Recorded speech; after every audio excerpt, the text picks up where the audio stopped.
The security camera in Ward 7 recorded everything.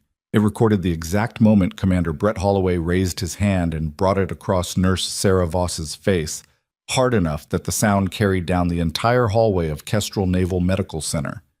It recorded how she stumbled backward into the medication cart, scattering charts across the floor. It recorded how every person in that corridor froze. What the camera could not record was what Holloway didn't know. He didn't know that the woman he'd just struck in front of 40 witnesses had once stabilized 4 critically wounded soldiers in a collapsed firebase under active enemy fire. He didn't know she'd spent 6 years as a U.S. Army combat medic in places where a hesitation of 3 seconds meant someone died. He only knew her as the nurse who had refused to sign a document that wasn't true. That was his first mistake. The camera was his second.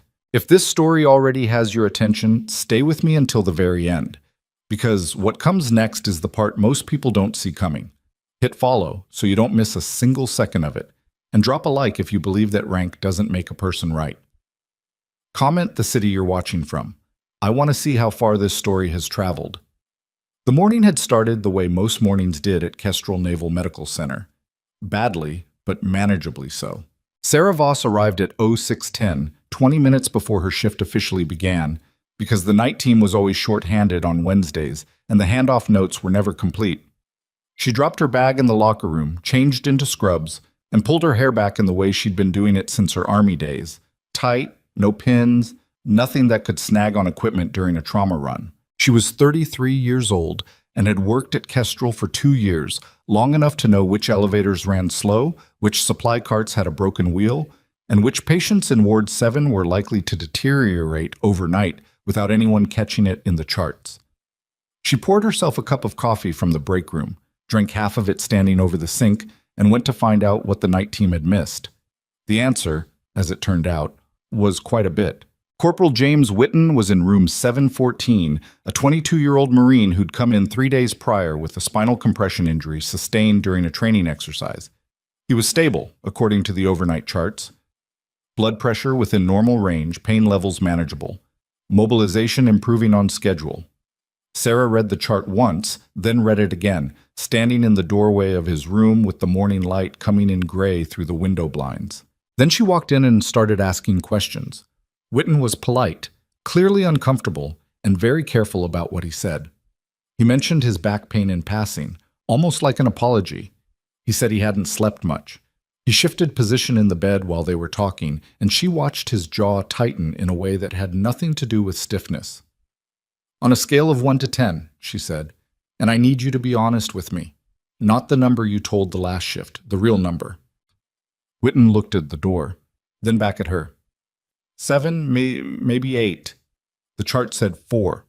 She kept her expression neutral and told him she'd be back shortly. She walked back to the nurse's station, sat down at the workstation, and pulled up his imaging history, his medication log, and his physical therapy notes from the past 48 hours. The more she read, the more the picture changed shape. The physical therapy notes indicated Witten had been mobilized twice in the past day, once successfully and once with reported difficulty. The difficulty was logged as patient resistance, meaning the assumption in the file was that Witten had been uncooperative, not that he might actually be hurting. His pain medication had been adjusted downward 2 days ago, not upward. The adjustment was initialed by a physician she didn't recognize, which was unusual but not impossible. What was unusual was the timestamp. The adjustment had been entered at 11:48 p.m. on a Tuesday, which struck her as odd timing for an elective medication change on a recovering Marine with no urgent clinical reason to reduce his pain management. She was still sitting with that when the charge nurse, a steady, careful woman named Dolores Pacheco, who'd been at Kestrel for 11 years, appeared behind her and said quietly, "Voss, walk with me." They went to the small break alcove at the end of the hall, away from the ward desk. "That chart," Dolores said, keeping her voice low. "Leave it. His pain levels are being misrepresented." "I know. The medication change doesn't match the clinical picture. Someone adjusted it without proper documentation." "I know that too." Dolores set her coffee mug down and folded her arms. Her voice wasn't unkind.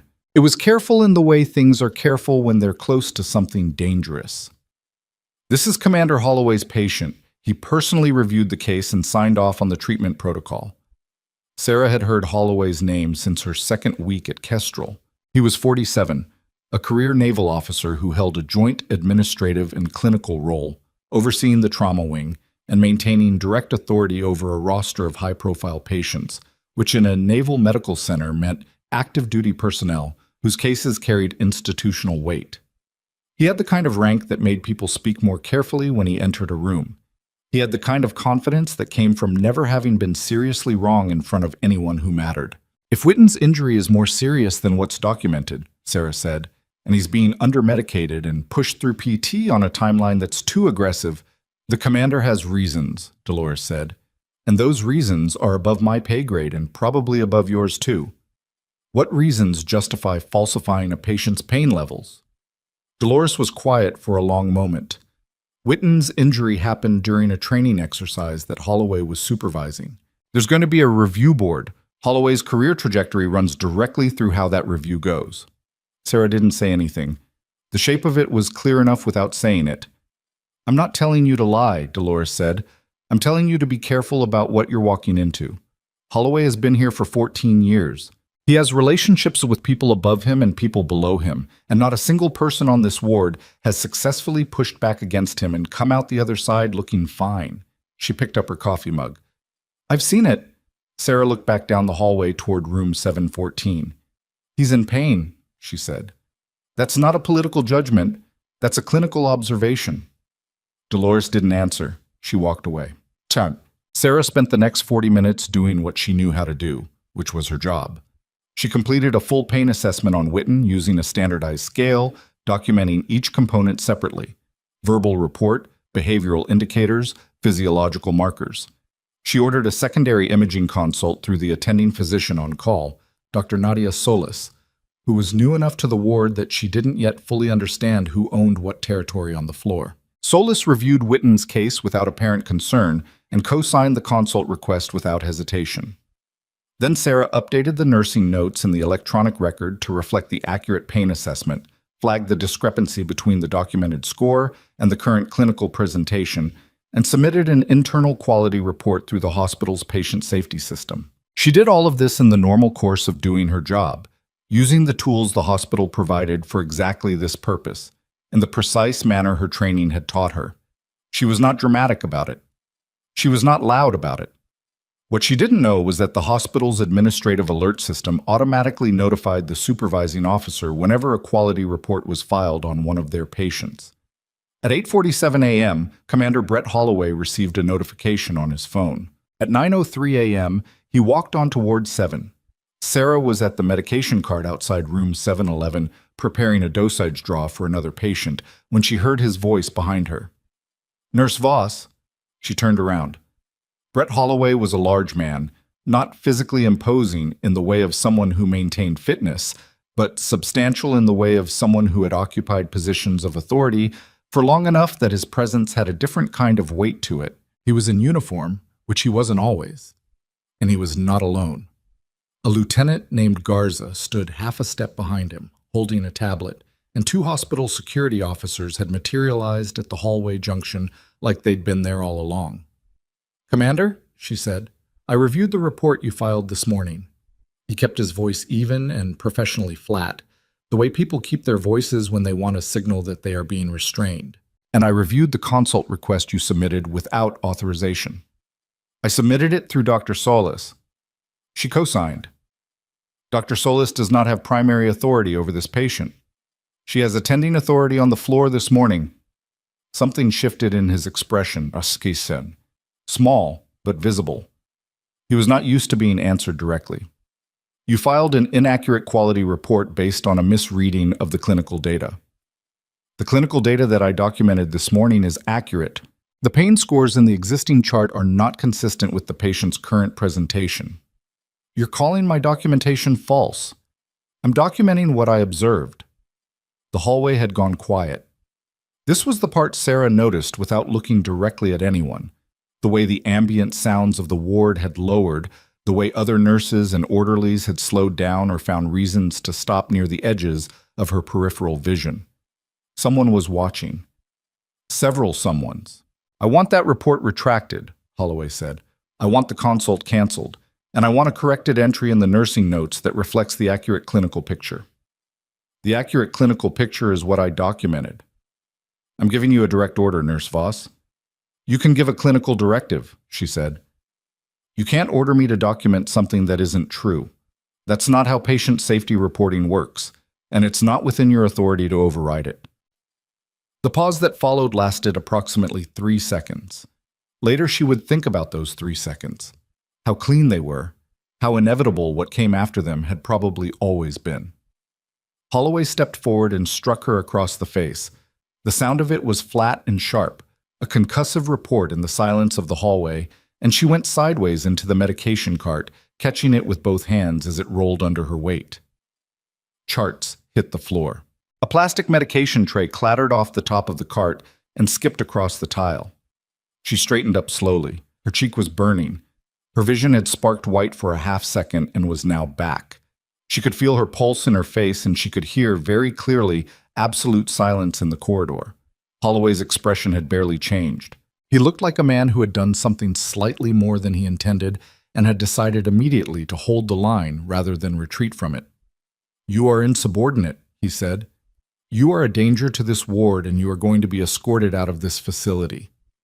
"You just assaulted a hospital employee," she said. Her voice was level. She had no idea how it was level. In front of witnesses. "Lieutenant Garza, please note that Nurse Voss became physically agitated and struck the medication cart during a confrontation she initiated." Garza was looking at his tablet. He was not looking at either of them. His thumb was not moving. "Security," Holloway said. The 2 officers at the end of the hallway came forward. Sarah looked at them. They were young, both of them, and neither of them looked like they wanted to be doing this. One of them said quietly, "Ma'am, if you'll come with us—" "I'll need to get my things from the locker room," she said. She bent down and picked up Corporal Witten's chart from the floor. She set it carefully back on the medication cart. She straightened her badge.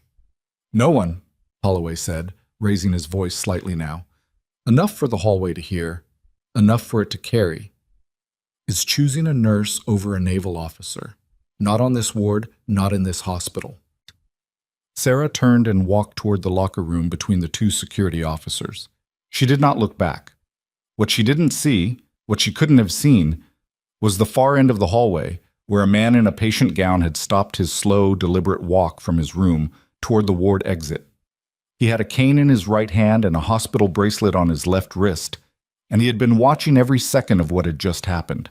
He was watching the commander now, who was straightening his uniform with the satisfied deliberateness of someone who had just handled something.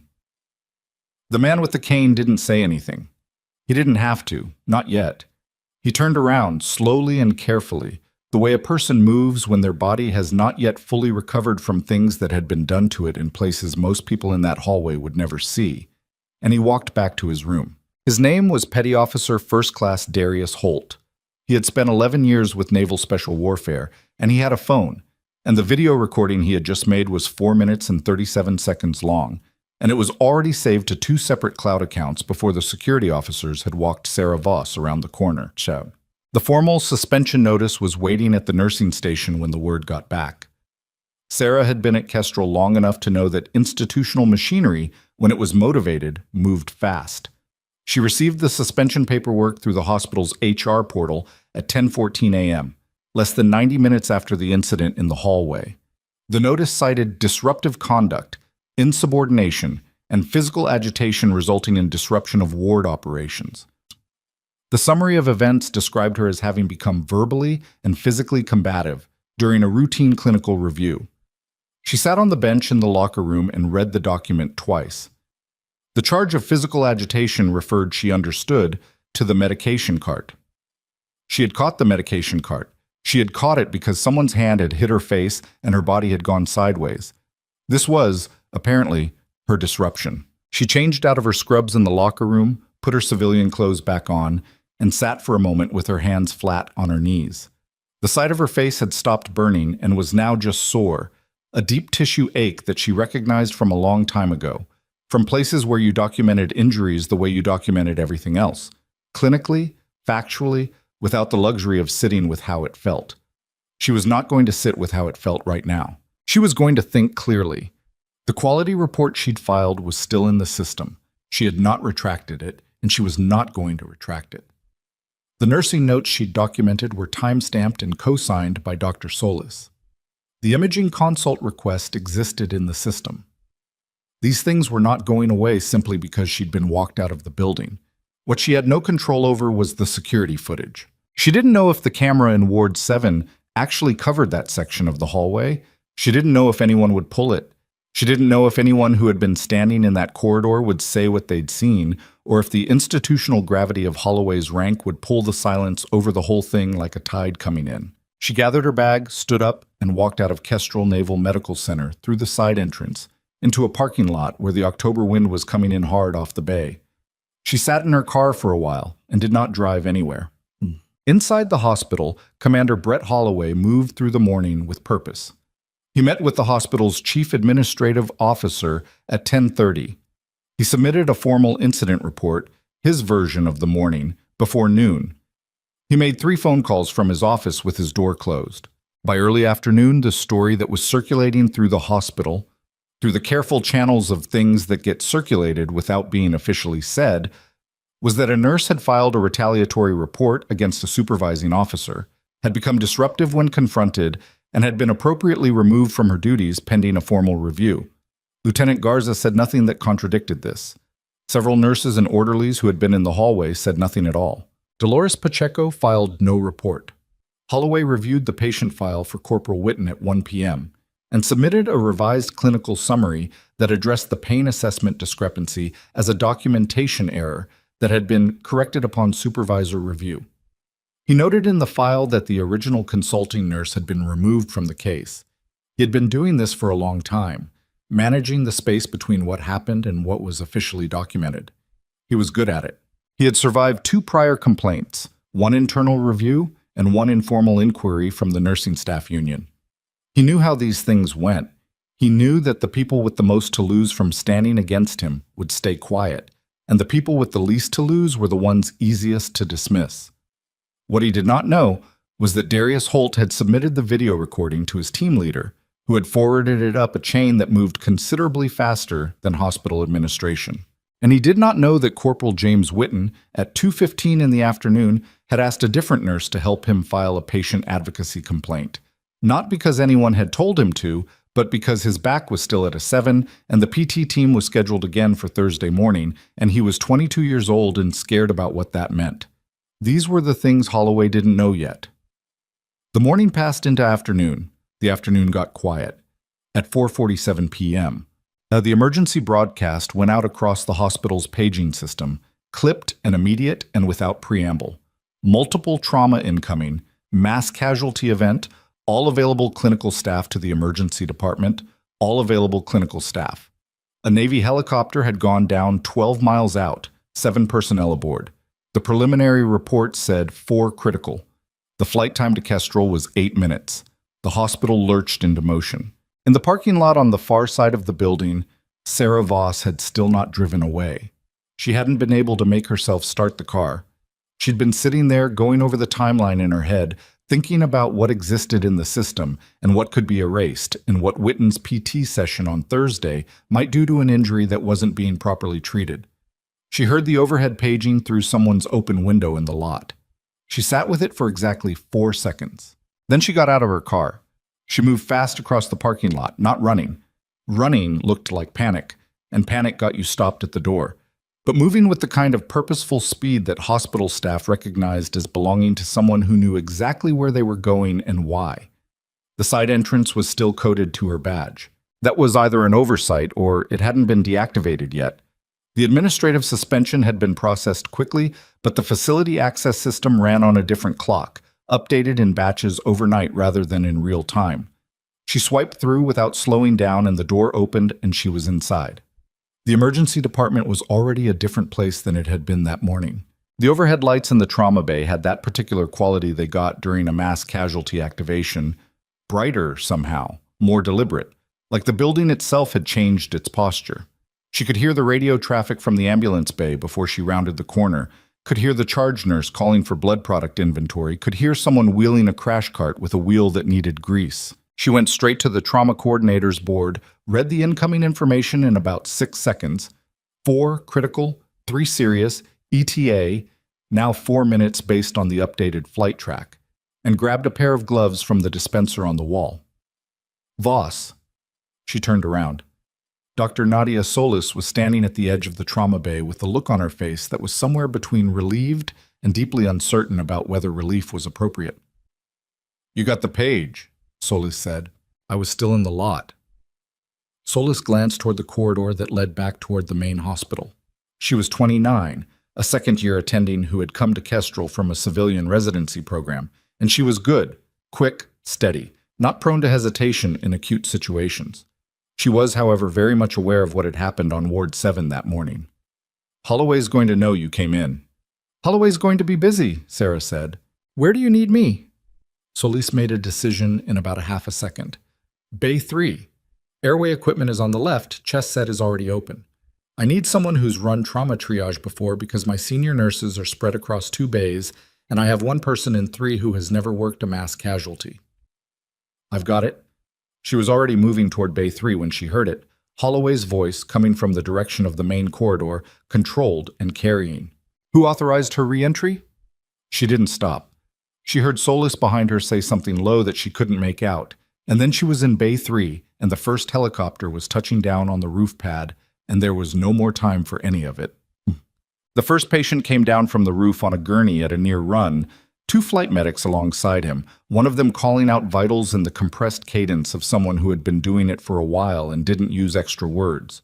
Blunt chest trauma, tension pneumothorax developing on the left side, blood pressure dropping, GCS at 10 and trending. Sarah was already gloved and positioned. She took the handoff without breaking pace, absorbed the verbal report, checked the tracheal deviation herself with 2 fingers because she needed to know it firsthand rather than trust someone else's read in a high-stress handoff, and started calling out what she needed.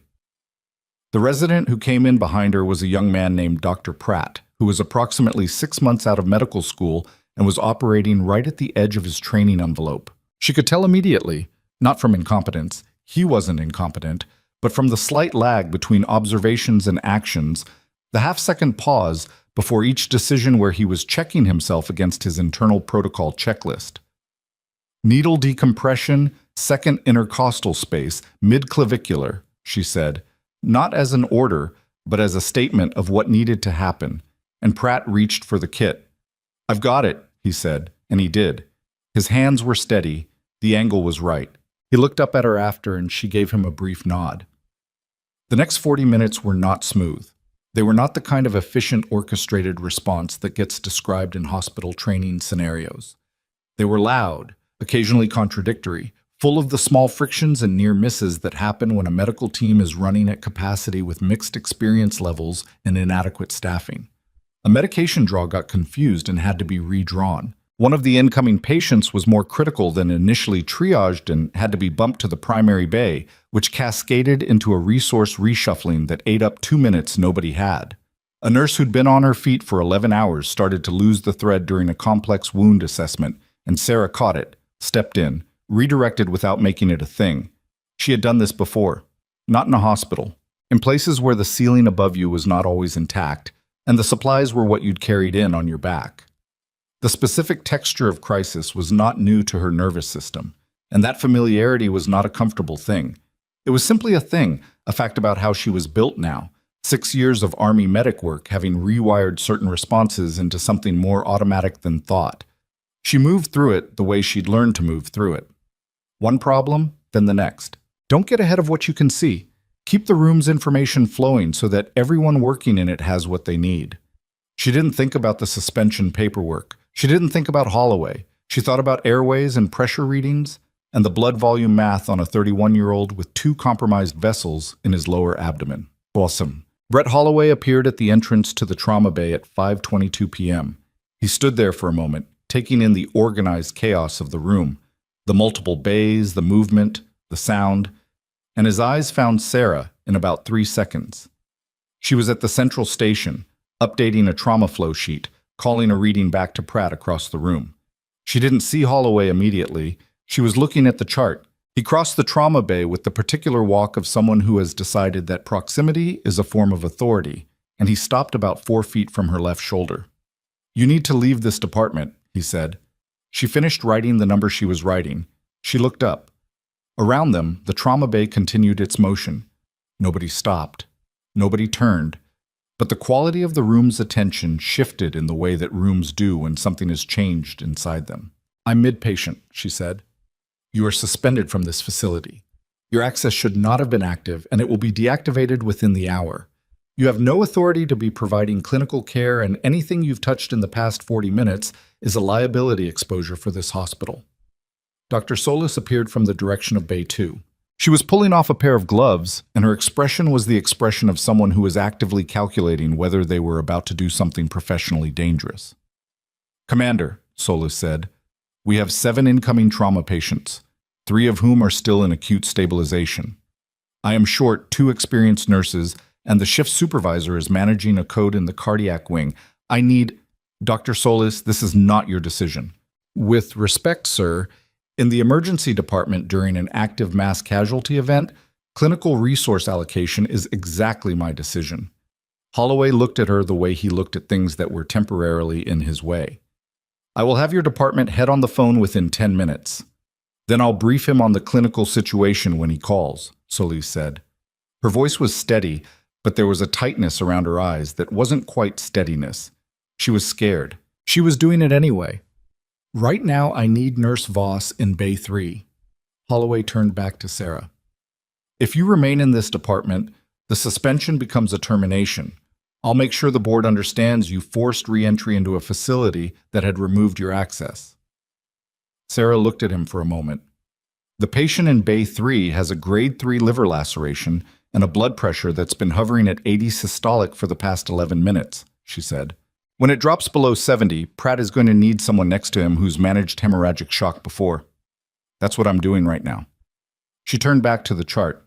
"If you want to terminate me, you can do that, but you're going to have to wait until we're not in the middle of this." She didn't hear him leave. She didn't look to see if he stayed. The thing about Darius Holt was that he didn't sleep well in hospitals. This was not a new problem. It had existed since a place in the mountains that he had been back to 3 times in his head every night for the past 2 years, a place where the air had been cold and thin and the sounds of the fight had reverberated off the rock in ways that didn't make directional sense, which was the specific thing that still woke him up at 3 a.m. His body had learned that noise coming from an uncertain direction meant something needed to happen immediately, and that lesson had not been revised simply because he was now in a clean bed in a naval hospital with a TV remote and an IV line.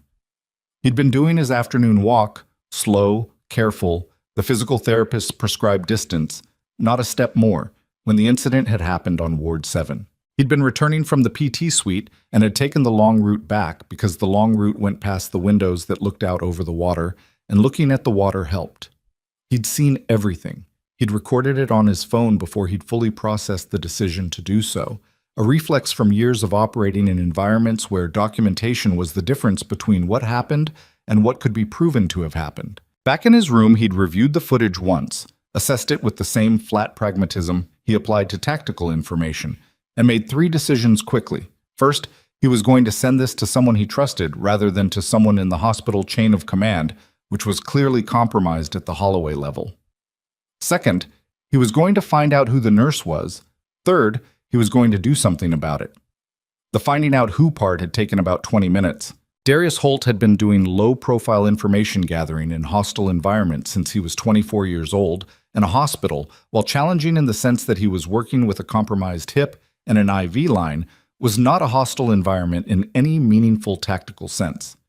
He'd asked the orderly who brought his 4 p.m. medication whether the nurse from the incident was all right, and the orderly, a young man named Terrell, who clearly had opinions about what had happened, had told him her name was Voss, she'd been suspended, and that she was apparently still in the parking lot because her car hadn't moved. Darius had sent a text to a contact he trusted, a former teammate named Roy Beckham, who was currently working a liaison role between Naval Special Warfare Command and the Judge Advocate General's office. The text had said, "Got footage of a command officer assaulting an un-MPL, nurse, patient advocacy issue underneath it. Naval medical, possible records manipulation. Can you move on this quietly? The response had come back in 14 minutes. Send it. Who's the officer? He'd sent the video and Holloway's name and gone back to looking out the window. Then the mass casualty alert had gone out, and Darius had sat up in his bed and listened to the sound of the hospital change around him, and he'd thought about the nurse who was still in the parking lot. He didn't know if she'd come back in. He thought she probably would. He thought that about her from watching 4 minutes and 37 seconds of how she'd handled herself in that hallway, the way she'd straightened up after, the way she'd set the chart back on the cart. He'd seen people absorb things and keep moving. He'd done it himself. He recognized it. He was right. She'd come back in. He knew this because Terrell had stuck his head in at 5:05 to check on him and mentioned it with a particular satisfaction that suggested Terrell had his own feelings about justice. What Darius didn't know yet, at 5:35 p.m., while the trauma bay was running at full capacity 2 floors below him, was that Roy Beckham had already pulled the video footage through official channels, had cross-referenced it with the patient advocacy complaint filed by Corporal James Whitten at 2:15 that afternoon, and had drafted a preliminary request for a records audit on Commander Brett Holloway's case files going back 18 months. He also didn't know that Beckham had made a phone call that afternoon to a colleague at the Naval Criminal Investigative Service. The machinery was moving. It was moving quietly, which was the way it needed to move if it was going to move at all. The problem with institutional machinery moving quietly, though, was that the man it was moving toward still had the next several hours to operate without knowing it was coming. At 6:10 p.m., Holloway returned to his office on the 3rd floor and made the phone call he'd been planning since 5:30. He called the hospital's chief administrative officer, a man named Garrett Fenn, who had been at Kestrel for 7 years and who understood, implicitly, the way institutional relationships worked. Meaning he understood that his own position depended in part on the goodwill of the officers who controlled the referral pipeline for high-profile military patients. "The nurse is still in the building," Holloway said. "I need her access terminated immediately, and I need a written record that she forced re-entry." "Brett, if she's providing emergency care during a mass casualty, she's a suspended employee who breached a secured facility. Whatever she did in the trauma bay is a liability issue, not a heroism issue. I need it framed correctly before anyone decides to make something else of it." There was a pause on the line. Ben was careful in the way that careful people are careful. He weighed things. "What's the story on the incident this morning? I've got 2 different versions floating around. My report is in the system. It's complete. There's talk about a camera in the hallway." Holloway kept his voice level. "Ward 7's camera system covers the nursing station and the medication dispensary. The angle on the main corridor is obstructed by the emergency cart housing. I checked." Another pause. "Okay. I need that access termination tonight, Garrett, before the next shift. I'll make some calls." Holloway ended the call and sat back in his chair. He looked at the window. Outside, the October evening was coming in over the bay, the light going gray-orange at the edge of the water. He was not worried. He had managed situations before.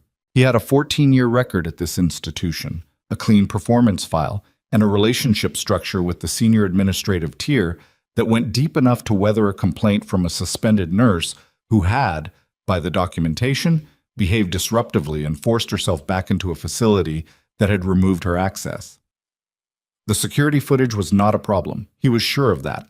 He'd checked the camera angle himself when he was first assigned to Ward 7. That was the kind of thing you did when you'd been doing this long enough.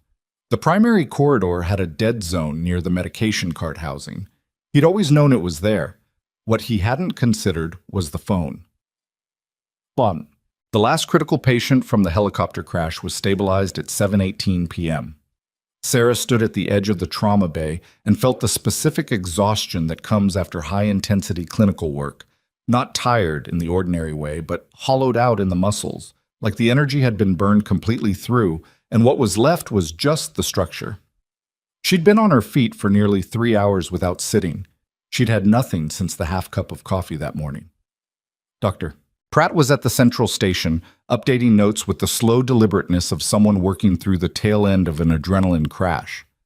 Solis was on the phone with the surgical team about the liver laceration patient, who had been taken upstairs 20 minutes ago and was apparently stable in the OR. The other trauma nurses were doing the slow, unglamorous work of post-event cleanup, restocking, resetting, charting the 10,000 small details that didn't get documented during the event itself because there was no time. One of the nurses, a woman named Paloma, who Sarah had worked with on Ward 7 before, and who was efficient in the particular way of someone who had learned to be efficient through exhaustion rather than training, paused next to her while wheeling a supply cart and said quietly, without looking at her, 6 out of 7 are going to make it. Pratt said the 7th is touch and go, but they're calling it probable. Good, Sarah said. You should know that Holloway filed an addendum to your suspension at 6:15. Unauthorized re-entry. They're going to be waiting at the door when the shift change hits. I figured. Paloma moved on with her cart without another word. The communication had been efficient and clean, the way things get communicated between people who understand the situation and don't have the energy for anything extra. Sarah went to the staff bathroom and ran cold water over her wrists the way she'd learned to do it in the field when you needed to drop your core temperature fast, and she looked at herself in the mirror for a moment. The bruise on her left cheek had developed while she was working. She hadn't noticed it happening, hadn't had the bandwidth for it, but now that the acute pressure had lifted, it was announcing itself with a dull, specific insistence, purpling at the center, visible. She took a picture of it on her phone. She'd taken one in the parking lot too, right after she'd sat down in the car. She had 2 documented, time-stamped photographs of progressive bruising, and she had the knowledge that Kestrel's internal hallway camera system, whatever Holloway might think, was not the only camera that had been in that corridor this morning. She didn't know about Darius Holt yet. She didn't know about the video or the phone call to Roy Beckham or the quiet machinery that had been set in motion while she was in the trauma bay.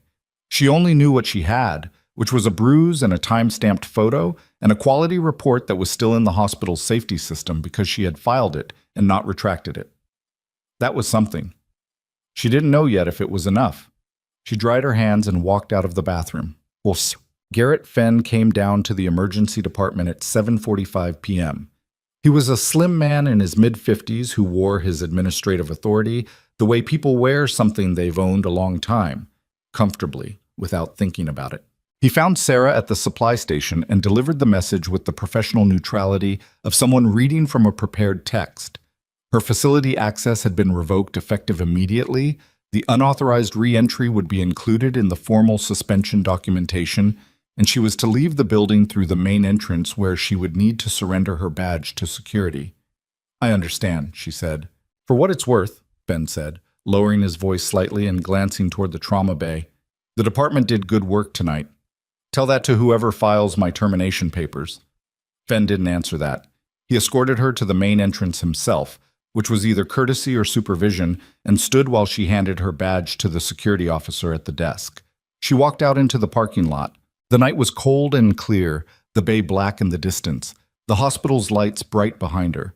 She walked to her car and got in and sat there for the second time that day. She had no badge. She had a formal, unauthorized re-entry charge. She had a suspension that was probably going to become a termination before the end of the week. She had a bruise on her face and 2 photos of it. She pulled out her phone to call her union rep and saw that she had a text message from a number she didn't recognize. My name is Darius Holt. I'm a patient in Ward 7. I saw what happened this morning. I have it on video. All of it. It's already been sent to Naval Criminal Investigative Service through a contact I trust. I wanted you to know before tomorrow. Don't sign anything tonight. She read the message 3 times. She sat with it for a long moment, looking at the number, thinking about who sent texts like that. Short, direct, no hedging, no emotional buffer. Someone who communicated the way people communicated when they'd spent years in environments where clarity was not optional. She typed back, "How much did you get?" The response came in 40 seconds. Everything, the whole hallway. His hand, the cart, your face. Garza standing there, all of it. 4 minutes, 37 seconds. She set the phone down on the passenger seat. Outside, through the windshield, she could see the main entrance of Kestrel Naval Medical Center, the automatic doors, the security desk visible through the glass. Inside that building, somewhere above the emergency department, Corporal James Witten was still in pain that wasn't being properly managed. Inside that building, Commander Brett Holloway was in his office or his car or wherever he was, fully confident that the morning had been handled. She picked the phone back up. "Can we talk?" She typed. 3 seconds later, room 714, Tomorrow, 0800. Come through the visitor entrance. I'll add you to my approved list tonight. She started the car. The engine turned over and she sat there with the heater running and the night outside and the specific feeling of something that had been moving in one direction all day suddenly developing a different kind of momentum. She didn't know yet what Beckham had sent to NCIS. She didn't know that in an office on the second floor of a building 12 miles from where she was sitting, a special agent named Reyes had already opened a case file with Holloway's name at the top and Witten's medical records listed as primary evidence. She didn't know that Reyes had requested the hospital's internal security footage through official channels that Holloway could not access or interfere with, and that the request had been processed before the end of business. What she knew was that at 800 tomorrow, there was a patient in room 714 with a video on his phone and a contact inside the JAG office, and he told her not to sign anything. She pulled out of the parking lot. Behind her, the lights of Kestrel Naval Medical Center reflected off the surface of the bay in broken lines, shifting with the water's movement, rearranging themselves into nothing that held its shape for long. On the third floor, in his office, Brett Holloway was not looking out the window. He was reviewing the incident report he'd filed that morning, reading it with the critical eye of someone checking for gaps and finding none. His documentation was clean. His version of events was consistent, supported by Lieutenant Garza's co-signature, and filed before any counter-narrative could gain traction. His phone screen lit up on the desk beside him. It was a message from Garza. "Sir, I think you need to see something." Holloway picked up the phone and read the next message, which contained a screenshot. The screenshot was from a public social media account belonging to someone named T. Baines. He didn't recognize the name. And it showed a video, 6 seconds of a preview frame, time-stamped that morning. The preview frame showed the Ward 7 corridor. It showed the medication cart. It showed the back of a woman in scrubs and the raised arm of a man in uniform. The caption read, "This happened this morning at a naval hospital. The nurse was suspended. The officer is still working. Someone explain this to me." The post had been up for 4 hours. It had 11,000 shares. Holloway stared at the screen for a long moment. Then he put the phone face down on the desk, very carefully, and sat completely still. The phone stayed face down on his desk for 6 minutes. Holloway knew this because he watched the clock on the wall of his office, the analog one with the Navy insignia on the face, its second hand moving in the particular unhurried way of institutional clocks. He sat with his hands flat on the desk surface, and he breathed, and he thought. And the second hand moved, and at the end of 6 minutes he turned the phone back over and looked at the screenshot again. 11,000 shares had become 14,000 in the time he'd been sitting there. He called Garza. "How did this get out?" His voice was controlled. Control was the first thing, always. You controlled your voice before everything else. "I don't know, sir. The account that posted it is a civilian. Name's Terrell Baines. He's listed as an orderly in the hospital system. He's an employee." "Yes, sir." "Pull his employment file and have him suspended by morning." A pause. Shorter than it should have been. "Sir, if he's already posted the video publicly, suspending him after the fact is going to look— I know what it's going to look like, Lieutenant. Do it anyway." He ended the call. He sat for another moment, then he called Fenn. Fenn picked up on the second ring, which meant he'd already seen it. "Brett, I need the hospital's communications office to issue a statement tonight. Something about an ongoing personnel review, active investigation, standard language. Get ahead of this. It's past 8 o'clock. My communications director is not going to—" "Then wake her up." He heard his own voice tighten, and he pulled it back. "Garrett, this needs to be managed before the morning news cycle picks it up." A longer pause this time. "Brett, 14,000 shares. That's not a personnel matter anymore. That's a public relations matter and possibly a legal matter, and I need to get our counsel involved before I start issuing statements that could— Don't involve counsel yet. I have to. That's procedure." "Garrett." He stopped. He could hear what was happening in Fenn's voice, the careful calculation, the weight shifting. Fenn was deciding something. "Don't do this." "I have to call counsel," Fenn said quietly. "I'm sorry, Brett. That's where we are." The line went dead. Holloway set the phone down again. Not face down this time. He looked at the ceiling of his office, at the fluorescent light with the slightly flickering tube on the left side that facilities had been promising to replace for 2 months. He had 14 years at this institution. He had relationships. He had documentation. What he had not had, and what he was now understanding he should have checked rather than assumed, was the camera angle in the Ward 7 corridor, and the specific question of whether every phone in the hands of every orderly and recovering service member on that hallway had been in his pocket. Yet, Sarah did not sleep well. She was in her apartment 4 miles from the hospital, in the bed she'd had since her first year as a civilian, and she lay in it and looked at the ceiling and ran through everything she knew and everything she didn't know and everything she couldn't control. The bruise on her face pulsed steadily. She'd iced it twice. It was going to be dark by morning. At some point after midnight, she stopped trying to sleep and sat at her kitchen table with a glass of water and her phone and read through the NCIS reporting procedures she'd pulled up on the hospital's regulatory compliance page, which she could still access because the suspension had frozen her internal system access but hadn't touched the public-facing regulatory documentation, a gap that probably hadn't been anticipated by whoever had processed the paperwork. She was not naive about what the next several days were going to look like. She had filed a patient safety report that a senior officer wanted retracted. She had refused a direct order from that officer. She had been physically assaulted in a hallway, suspended, and then returned to the facility during an emergency and provided care for 7 trauma patients over 3 hours. She had been formally charged with unauthorized re-entry. The list of things she had done that could be framed as professional misconduct was, depending on how you angled the light, not short. What she had on the other side of that ledger was a bruise, 2 photos, a quality report still sitting in the hospital's safety system, a co-signed imaging consult, a patient advocacy complaint filed independently by Witten, and a video on the phone of a naval special warfare operator who had already sent it to someone in the JAG office. She drank the water and thought about Witten, 22 years old, scheduled for PT Thursday morning, back still at 7 out of 10. She thought about what happens to a spinal compression injury that gets pushed through aggressive physical therapy on a falsified timeline because the officer supervising the exercise that caused it has a career review board coming up. She thought about that for a while.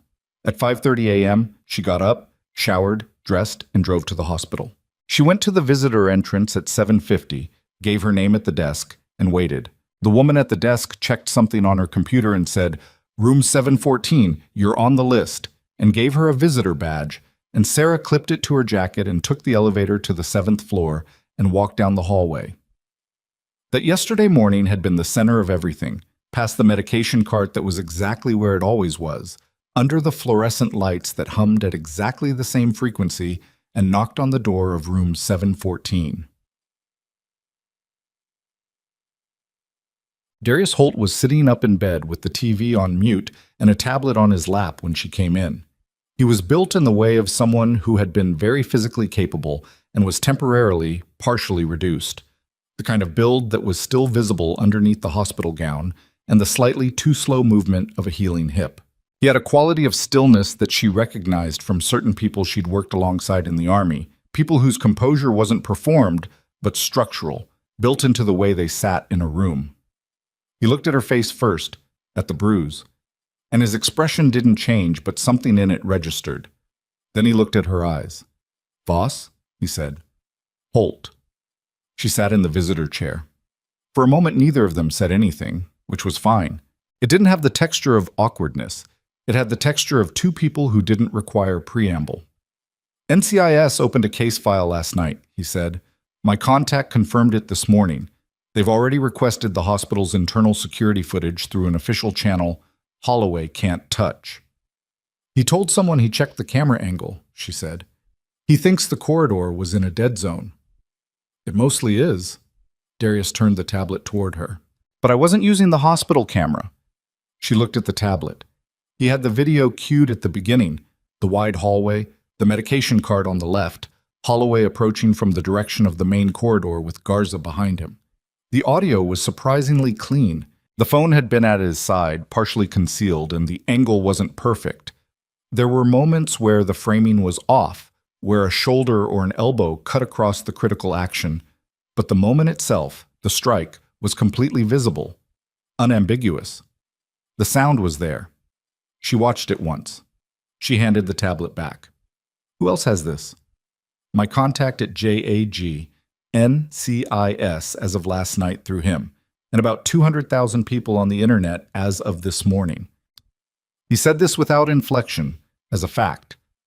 An orderly posted 6 seconds of it publicly. I didn't authorize that, but I'm not going to pretend it's not useful. She hadn't checked her phone since 6 a.m. She looked at it now. The social media post Terrell had put up had crested past 240,000 shares overnight. There were news outlet accounts in the replies. 3 of them. Holloway's going to try to move on Witten's file today, she said, putting the phone away, before NCIS formally requests records. If he amends the documentation before there's a legal hold on it, the original entries become harder to establish as the baseline. Can he do that? He almost did it yesterday before I filed the quality report. The quality report creates a time-stamped baseline in the safety system, but it doesn't lock the primary medical record. If he goes in and amends Witten's file this morning and logs it as a standard clinical update, it creates a documentation trail where his version looks like the evolution and mine looks like the anomaly. Darius was quiet for a moment. How do you stop that? I can't, from outside the building. But Doctor, Solis can request a medical record freeze on clinical grounds, patient safety concern, pending review. And if she does it before Holloway touches the file, it creates a legal and administrative hold. Can she do that unilaterally? She can flag it as a patient safety concern. The freeze follows automatically under the hospital's regulatory compliance policy. She doesn't need Holloway's authorization. She needs to do it before 8:30 when his access window opens. Darius picked up his phone. Give me her number. I don't have her personal number. Then give me what you have and I'll find it. She gave him Solis's department extension and her full name, and Darius typed a message to someone, not Solis, someone else, and sent it. He didn't explain who he was texting. She didn't ask. There's something else, she said. Holloway suspended the orderly who posted the video, Terrell Baines. He called Garza last night. The stillness in Darius shifted slightly. Not dramatically, just a slight settling, the way a person settles when they've absorbed a new piece of information and filed it. That's obstruction, he said. It's retaliation, which may qualify as obstruction depending on whether NCIS determines Baines was a witness to the original incident. He was in the hallway? I don't know. But his post used the word this morning, and I saw, which suggests he needs to be on the record before Holloway can get to him. Yes. Darius sent another message. Then he put the phone on the bedside table and looked at her with the direct, uncluttered attention of someone who had made a decision and was now past the decision. Sit tight, he said. This is already further along than you know. She wanted to ask him what that meant. She had the particular feeling of someone standing at the edge of a larger situation than they can fully see, that the phrase further along than you know contained actual content and not just reassurance. But Darius Holt was not a man who used words to fill space, and the fact that he'd said it as a statement rather than a comfort meant there were specifics behind it. She sat with that. At 8:22 a.m., Dr. Nadia Solis submitted a patient safety hold on Corporal James Witten's complete medical file. She did this from her personal laptop in the hospital's physician lounge on the second floor, 3 minutes after receiving a phone call from a number she didn't recognize. The voice on the other end had identified itself, given her a verification code that she'd been able to cross-reference against a JAG office directory on the hospital's intranet, and explained in about 90 seconds what was needed, why it was needed, and what the clinical and legal justification was. The caller had been precise and unhurried, and had not asked her how she felt about it. She'd submitted the hold and then sat for a moment with her coffee, which had gone cold, and then she'd called the NCIS case intake line directly and left a message stating that she was the attending physician of record for the consult request on patient Witten and was available to speak with investigators at their earliest convenience. At 8:34 a.m., Commander Brett Holloway attempted to access Corporal Witten's medical record. The system returned an administrative hold notice. He read it twice. It cited the hospital's patient safety protocol, Section 4.7, pending review freeze, initiated by the attending physician on record. He picked up his desk phone and called Solis's extension. She didn't answer. He called the administrative records office and asked them to override the hold. The records coordinator, a woman named Annette, who had worked in hospital administration for 22 years and had the institutional memory of a geological formation, told him that a Section 4.7 hold could not be overridden by a clinical supervisor, only by the hospital's risk management office in coordination with the filing physician, and that any request to modify a record under active hold would itself be logged as an administrative action and subject to review. Holloway thanked her and ended the call. He sat in his office, and the flickering fluorescent tube above him buzzed at a frequency that he had never noticed before and now could not stop hearing. The two NCIS agents arrived at Kestrel Naval Medical Center at 10:15 a.m. They came through the main entrance without announcement, badged through at the security desk, and went directly to the administrative wing. Their names were Special Agent Reyes and Special Agent Darko, and they were not in uniform, and they did not go to Holloway's office first. They went to the hospital's Security Operations Center and presented a records request for all internal camera footage from Ward 7 and the adjacent corridors for the previous 48 hours. The security coordinator processed the request in 17 minutes. Then Reyes and Darko went to the Administrative Records Office and presented a second request, a formal legal hold confirmation for Witten's complete file, extending the existing physician hold to an NCIS evidence hold, which had a different and considerably more robust legal status. Annette processed that one too, with the same unhurried competence she applied to everything, and printed them a confirmation copy. Then they went to find Holloway. He was in his office. He'd been in his office since 8 a.m., and he'd made 4 calls in that time, 2 of which had not been returned, and he had the look of a man who had been very confident for a very long time, and was now, for the first time in recent memory, sitting inside the specific discomfort of a situation that was not responding to the tools he knew how to use. Reyes knocked on the open door.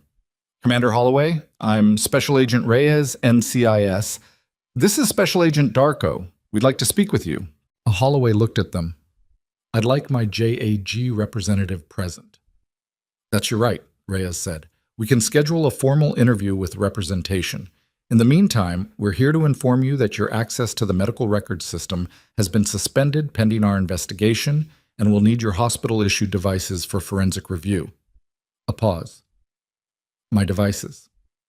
Your hospital laptop, your office phone, and your tablet if you use one for clinical functions." Darko stepped forward with a form. "This is the evidence receipt. If you'll sign acknowledging the items..." "I'm not signing anything without representation." "That's also your right," Reyes said. "We'll note the refusal and proceed with the administrative seizure under the investigation order." He looked around the office, a brief professional survey that wasn't threatening and didn't need to be. "We'll also need the door code for this office while the review is pending." Holloway stood up slowly. He was a large man, and standing up was something he'd always done in a way that occupied space, that reminded people of the differential. He did it now, and the 2 agents looked at him without adjustment, without the slight recalibration that people usually made. They just looked at him. "On what basis is this investigation proceeding?" he said. "I have the right to know the specific allegations." "Assault of a hospital employee," Reyes said. "Falsification of official military medical records. Obstruction of a patient safety reporting process. Retaliation against a witness." He said it the way you read a list, without inflection, because the inflection wasn't what made it serious. "That's what we have at the moment. The forensic review of your devices may add to that." Something in Holloway's expression changed. Not broke. Not yet. Shifted. "The footage," he said. "The Ward 7 camera doesn't cover, but..." "We have the footage," Reyes said. "We have multiple sources." Holloway sat back down. It was a small thing, sitting back down, but it was the first time in the conversation that his body had moved in a direction that was not forward or upright, and it was the first indication that the architecture of the last 24 hours was doing something to him that his voice was still trying not to show. Outside Holloway's office, in the hallway of the administrative wing, the normal motion of the hospital continued without pause. Staff passed. A cleaning cart went by. An overhead page called for a physician to the 2nd floor. None of it paid attention to what was happening behind the door. None of it needed to. Garza was at his desk in the adjacent office when Darko stepped out briefly and asked for him by name. He came to the doorway and Darko showed him a form. A separate witness interview request? Formal, procedurally correct. and Garza looked at it for a long moment, and then looked at Holloway's office door, which was now closed, and something moved across his face that had been waiting to move for longer than one morning. "Yes," Garza said. "I can come now." On the 7th floor, Sarah Voss was still in room 714 when her phone rang. It was Dr. Solis. The hold was in place, and NCIS was in the building. Witten's file was protected. "How's Witten?" Sarah asked. "I did a direct assessment this morning," Solis said. "His pain is real, and it's consistent with a more significant compression injury than what's documented. I've referred him to neurology. He's not going anywhere near PT until we have proper imaging." Sarah looked at the window. The bay was bright outside, the morning light flat and hard on the water. "Thank you," she said. "For yesterday, for all of it." A brief pause. "You would have done the same." A shorter pause. "You did do the same. That's the whole problem." She ended the call and put the phone in her pocket. Darius was watching her from across the room, his tablet set aside. "NCIS is with Holloway now," she said. He nodded. She looked at the door. Through it, down the hallway, past the ward desk and the medication cart, and the corridor where, 26 hours ago, the entire day had cracked open. Somewhere in this building, Brett Holloway was sitting in his office with 2 federal investigators and his devices in an evidence bag and a case file that was going to keep growing. It was not finished. She knew that. These things were not finished in an afternoon, or a day, or even a week. There would be a process, formal, slow, institutional, adversarial in its own procedural way. There would be representation on both sides, and documented testimony, and the careful, grinding machinery of military justice working through a situation that was complicated precisely because it was embedded inside a system designed to protect its own. She knew all of this. She was not naive. What she didn't know, what she had no way of knowing yet, sitting in room 714 with the bay outside the window, was that at that moment, in a conference room 3 floors below her, Special Agent Reyes was looking at 2 documents side by side on a screen. The first was the medical record for Corporal James Witten, the version that Holloway had filed. The second was not Witten's record. It was a record from 8 months ago. A different patient, a different case, a training injury sustained by a Navy petty officer during a joint exercise that Holloway had also supervised. That file had been closed. The petty officer had been medically separated from service, the injury documented as pre-existing and not service-connected. He had lost his benefits. He had appealed, and the appeal had been reviewed by Holloway's office and denied. Reyes was looking at the imaging records from that case alongside a separate set of scans that had been ordered by a civilian orthopedist 2 months after the separation. Scans that told a very different story about the origin and nature of the injury. This was not what the investigation had come in looking for. This was something else entirely. Reyes picked up his phone and made a call. The case file that had opened last night with one complaint was about to become something considerably larger, and nobody outside that conference room knew it yet. The phone call Reyes made from the conference room lasted 11 minutes. Darko sat across from him and listened to his half of it, the precise, clipped cadence of someone relaying information that was changing the shape of what they were looking at in real time. When Reyes ended the call, he set the phone down on the table and looked at the 2 files still open on the screen. "Petty Officer Marcus Del Rey," he said. "Medically separated 14 months ago. Back injury, training exercise, joint exercise Thornfield. Holloway supervised." "Same pattern," Darko said. "Same pattern. Imaging suppressed. Pain documentation altered.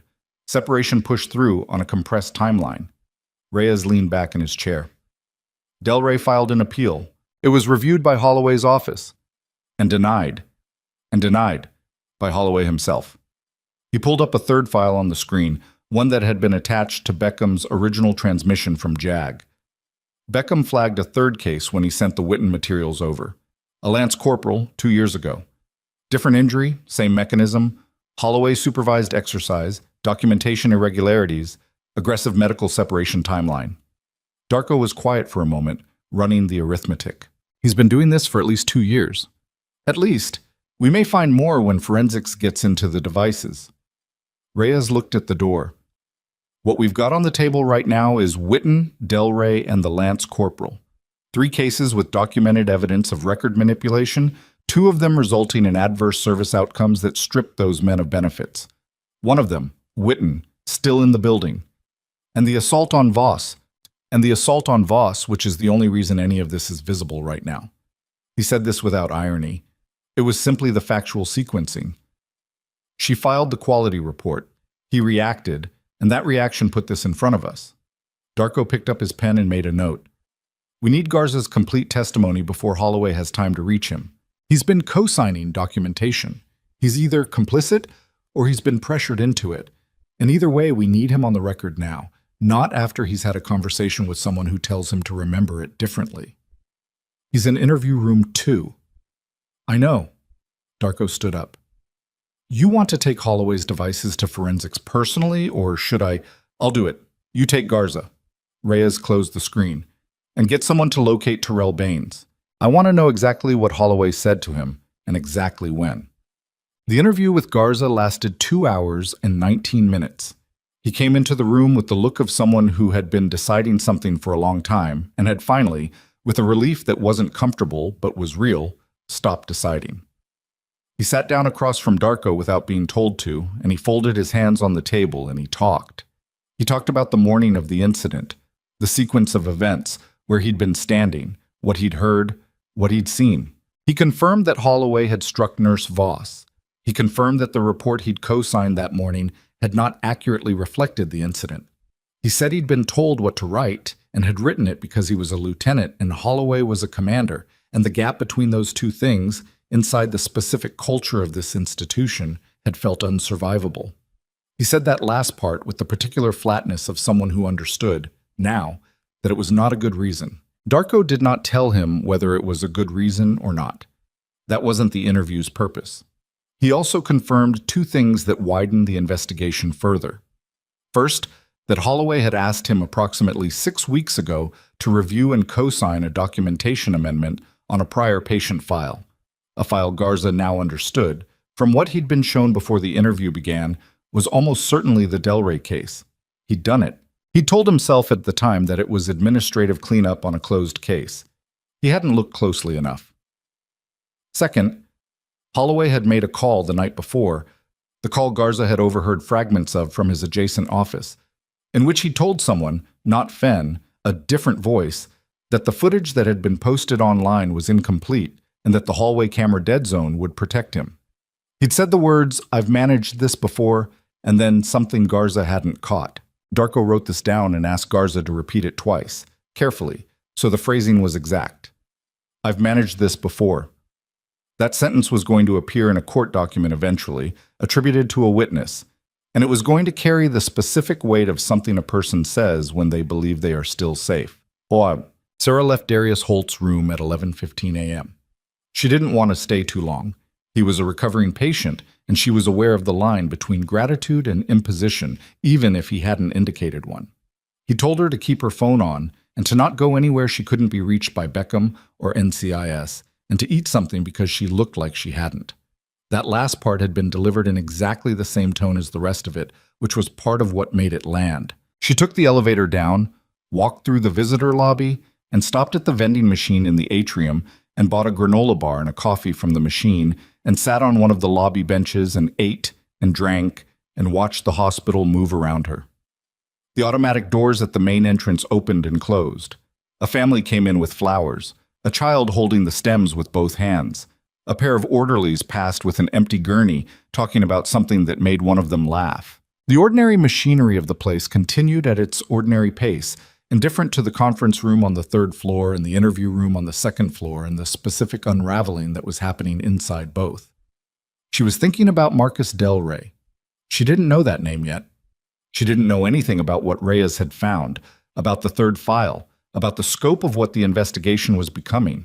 What she was thinking about was Witten, 22 years old, appeal process that awaited him now if the formal medical review bore out what her assessment suggested, and about what happens to people who fall through gaps that were deliberately manufactured. She'd seen it in the army. She'd seen it in civilians.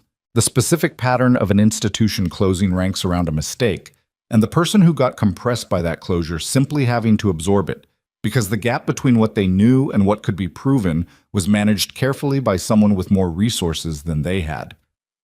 It happened. She had known when she filed the quality report that it might not be enough.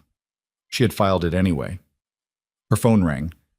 It was a number she didn't recognize, different from Darius's. A woman's voice. "Is this Sarah Voss?" "Yes." "My name is Special Agent Reyes, NCIS. I'm calling to request a formal interview at your earliest availability. We're at Kestrel now through the end of the day, or we can schedule something tomorrow if—" "I'm in the lobby," Sarah said. A pause. "I'm sorry?" "The visitor lobby, main atrium. I can come now if you have a room." Another pause, shorter. "Give me 10 minutes. I'll have someone come down for you." She finished her coffee. She wrapped the second half of the granola bar in its wrapper and put it in her jacket pocket for later. She sat with her hands in her lap and waited, watching the automatic doors, and after 8 minutes a young agent in a dark jacket appeared from the direction of the administrative corridor and said her name like a question, and she stood up and followed him inside. The formal interview lasted 3 hours.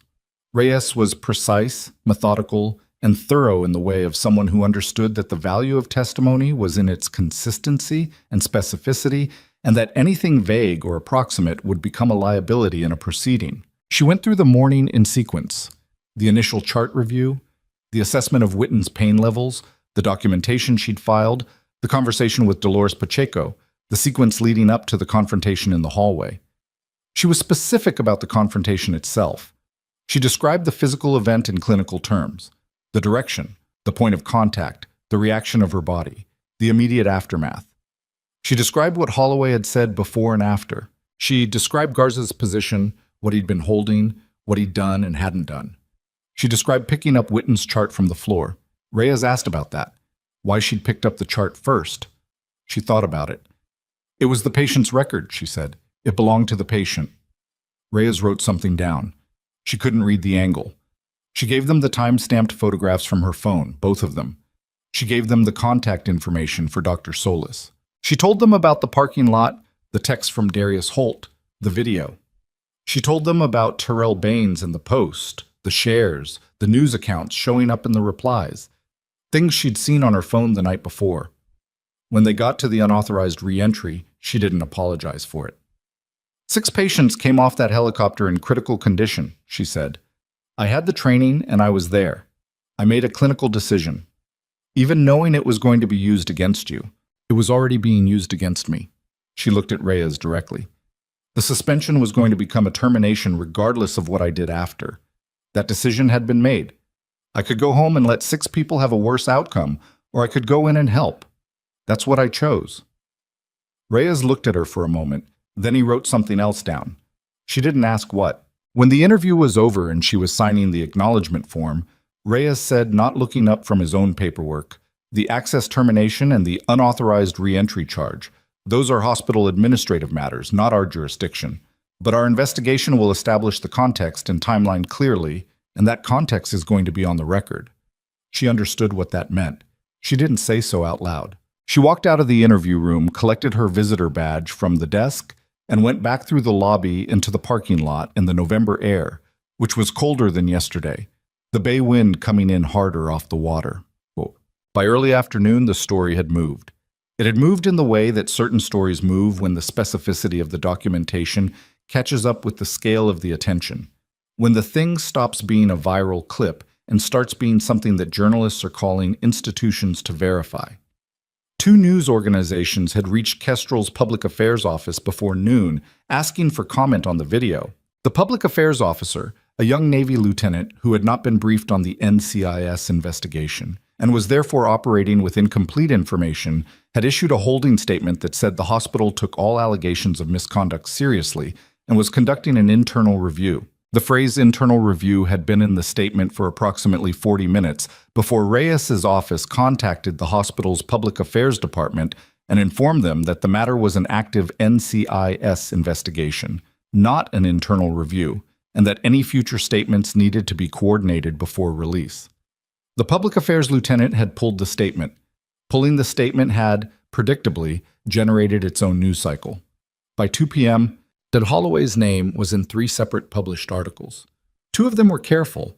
They used phrases like the officer involved in pending investigation. The third one, from a national outlet with a military affairs beat, and a reporter who had apparently made some calls, named him directly alongside a summary of the NCIS investigation and 2 additional cases dating back 18 months, cases that the reporter had not gotten from NCIS, which meant the reporter had gotten them from somewhere else. Someone had talked. Not Reyes, not Darko, not anyone official. Someone who knew about Del Rey. Someone close enough to the case to have the case numbers. Reyes, when he found out about the 3rd article, closed his office door for 10 minutes. When he opened it again, his expression gave nothing away. Holloway found out about the articles at 2:17 p.m. He was in a temporary administrative office. He'd been moved out of his own office once the devices were seized, given a smaller room with a borrowed laptop and no system access, and he'd been waiting for his JAG representative, who was driving from the base 40 minutes away and had been delayed by traffic that Holloway could not affect, and found, at this particular moment, profoundly intolerable. He read the 3rd article on his personal phone. He read it once, fast, the way you read something you're hoping to find a gap in. Then he read it again slowly.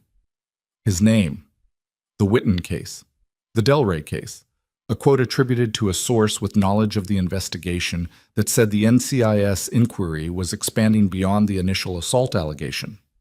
His JAG rep arrived at 2:45. His name was Commander Isles, and he was good at his job. Holloway had seen him work before. And he came into the temporary office, set his briefcase on the table, and looked at Holloway with the specific careful neutrality of a lawyer assessing a client situation before deciding how to characterize it. "Tell me where we are," he said. Holloway told him.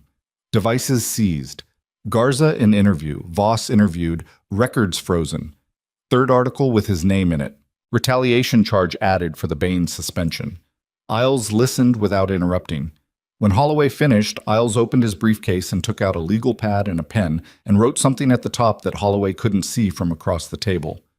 "The Del Rey case," Isles said. "Tell me about the Del Rey case." A pause. Del Rey was a petty officer with a documented prior back issue who sustained an injury during a training exercise.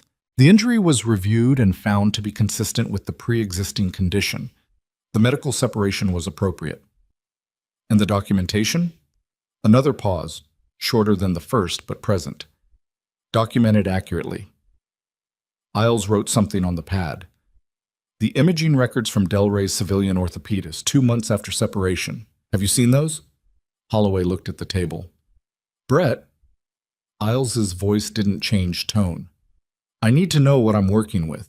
The civilian records are outside the military review scope. They can be introduced as evidence in a proceeding where the core allegation is that the original military documentation was falsified." Isles set down his pen. "The question is not what scope they were generated under. The question is what they show, and whether what they show contradicts what you documented. So I need you to tell me right now, with no one else in this room, is there a contradiction?" The fluorescent light in this room didn't flicker. It was steady, bright, a different building and a different light, and Holloway sat under it and the silence stretched out to the length of an answer. "There may be," he said, "some discrepancy in the interpretation of certain imaging markers."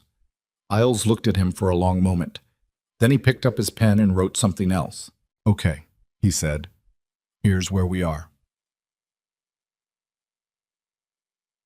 Terrell Baines was 26 years old and had been an orderly at Kestrel Naval Medical Center for 3 years, and the suspension notice in his email inbox that morning had made him feel, simultaneously, vindicated and terrified, which were not feelings he had much experience managing at the same time. He'd posted the video because he'd seen what happened, and he'd watched Sarah Voss walk out of that building, and he'd sat with it for 8 hours, and ultimately decided that sitting with it any longer was something he wasn't capable of.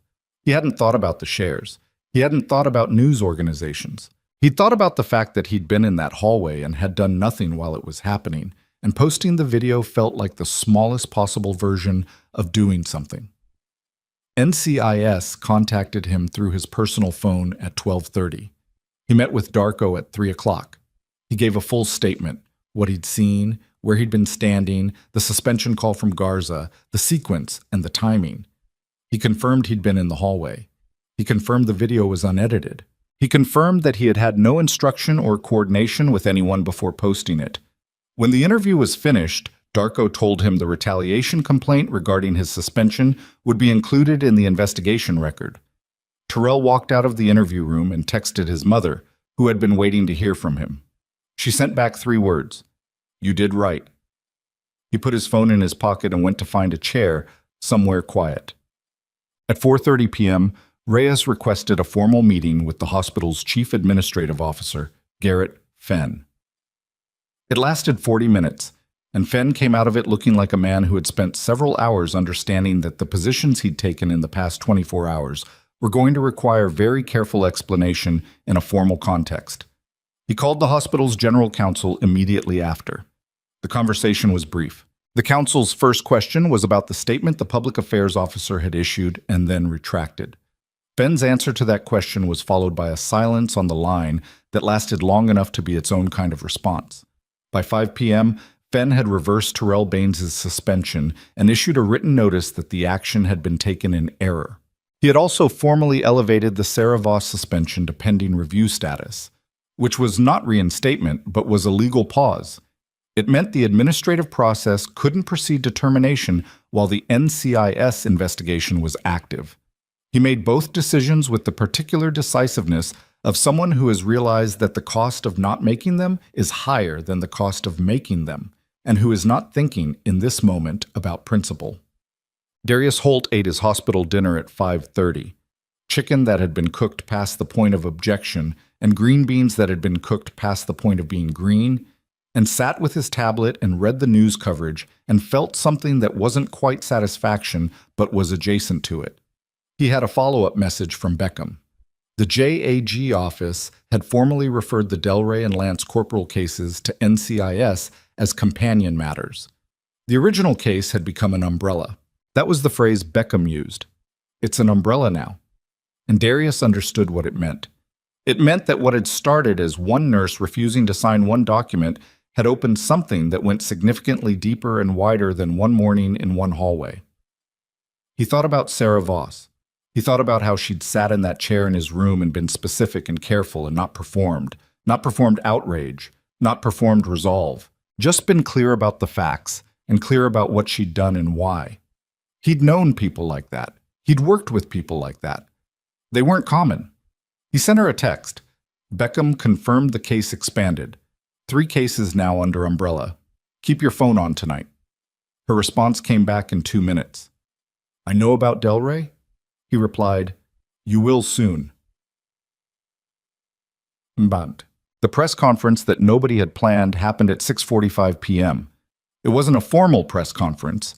It was Holloway, in the parking lot of the hospital, having been escorted out of the building by Reyes and Darko at 6:20 after a second interview that had not gone the way Isles had hoped, and stopping in the parking lot because 3 journalists were waiting there, which was not something anyone had arranged and was simply the consequence of stories moving the way stories moved. One of the journalists called his name. He turned. He was in civilian clothes. The uniform had been logged as potential evidence. And he looked like a man who had spent the last 10 hours being systematically relieved of every surface he'd been standing on, and who had not yet fully stopped trying to stand on them anyway. Commander Holloway, can you respond to the allegations? He looked at the journalist. He looked at the camera behind the journalist. The allegations are being reviewed through appropriate channels, he said. I'm confident the process will reflect the full context of... The video shows you striking a nurse in the hallway of a military hospital. The NCIS investigation covers 3 separate cases of alleged record manipulation. Do you have a direct response to either of those? A pause. Isles was beside him, and the pause lasted 1 beat too long. I will not be commenting on an active investigation, Holloway said. Is it true you were removed from your administrative duties pending the NCIS inquiry? Another pause. My access has been temporarily restricted pending the completion of the review. Is that the same as being removed from duty? He didn't answer that one. Isles touched his arm and they walked toward the parking structure, and the journalists followed for 20 yards and then stopped. The exchange lasted 93 seconds. The clip that would be shared from it, the pause after full context of The non-answer about removal from duty was 14 seconds long and by the following morning would be attached to nearly every article written about the case. Sarah was home when she saw the clip. She was sitting at her kitchen table with a real dinner this time. She'd stopped at a place 2 blocks from her apartment and gotten something hot and actual, and she was reading through the case coverage on her laptop when the clip autoplayed in the sidebar of the third article she'd opened. She watched it once. She didn't feel triumphant. She was aware that she'd expected to feel something larger than what she felt, which was tired and careful and still occupied by the thought of James Whitten and Marcus Delray and a Lance Corporal whose name she still didn't know. She was aware that what had happened today was significant and was moving in a direction that looked like justice without yet being justice, because justice had a legal definition and that process had barely started. Her phone rang. The caller ID said Reyes. "Agent Reyes," she said, "I wanted to update you before you heard it somewhere else." Her voice was even, professional. "Commander Holloway's command authority has been formally suspended pending the investigation. He's been restricted to quarters effective this evening. His JAG representation will begin formal proceedings tomorrow." Okay. The Whitten case has been referred to a military medical review board, which will conduct an independent clinical assessment. Whitten's Thursday PT session has been canceled, and the neurology referral Dr. Solis filed has been elevated to priority status. Good. The Delray case and the third case are being reviewed as companion matters. I can't give you specifics on those, but I want you to know they're part of the record now. Sarah set her fork down. What happens to the unauthorized reentry charge? A brief pause. That's a hospital administrative matter. I can't advise you on that directly, but I'd suggest speaking with your union representative about the investigation's timeline and what it establishes about the context of your reentry. I'll do that. Ms. Voss? A pause that was slightly different from the professional pauses before it. The quality report you filed, the one that triggered the confrontation. It's in the record. It was filed before the incident. That sequencing matters. She understood what Reyes was telling her without saying it directly. Thank you. She ended the call and sat with her hands around her coffee mug, which had gone lukewarm while she was reading. The sequencing mattered. She had filed the report, and he had come to the hallway because of the report, and everything that followed was a consequence of the report, which meant the record showed in the precise language of time-stamped documentation that a nurse had done her job and a senior officer had responded by trying to erase her. That was the record. She drank the lukewarm coffee and looked out the window at the night. The bay was somewhere out there, past the roof lines and the streetlights. She couldn't see it, but she knew it was there. What she didn't know, what nobody had told her yet, because Reyes had only found out herself at 6:55 p.m. and was still processing it, was that the forensic review of Holloway's hospital devices had turned up something that hadn't been part of any case file, a series of messages, sent to a private account not connected to the hospital system, dating back 11 months. The messages discussed, in terms that were operational rather than casual, the process of managing documentation across multiple cases, how to time amendments, how to frame injury causation, how to structure separation timelines so that appeals would land in review windows where certain administrators could be relied upon to process them quickly.